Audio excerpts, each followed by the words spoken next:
We want our guests to understand where the meat's coming from.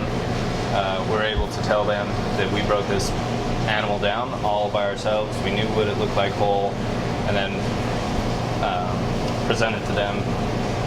We have the knowledge to be able to break the animals down and then also prepare each cut the best possible way. So it's just a fuller experience for our guests, and that's what we're trying to provide.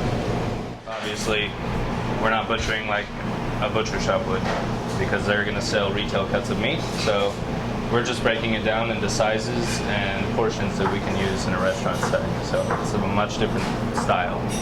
Most of this is all kind of old world techniques that have just been tried and true practices. I mean, like I said, obviously different countries butcher in different styles. I spent some time in Europe with both butchers in France and in Spain, and even with the proximity of those two countries, they definitely butcher differently. It's all a matter of what the people are used to.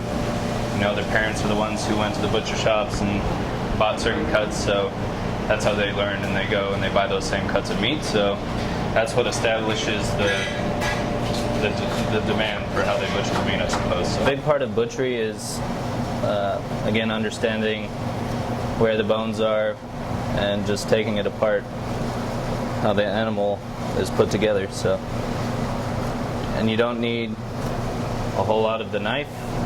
Mostly just the tip of the knife is what you work with.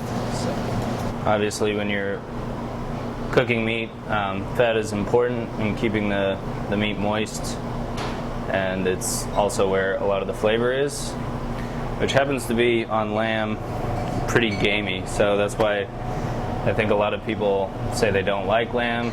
It's just they've either had lamb that's too old or with a high fat content, and it just carries so much of the flavor, the gaminess of it, which some people like and some people do not. So it's all about, you know, the proper animal husbandry. It all correlates to the flavor of the meat, how the animal was treated in its life, and you know, ultimately we want to know that the animal was cared for during its lifetime. What we're looking for is just to keep the bone as clean as possible, because obviously meat is money, and any left behind on the bone is money that you're not making.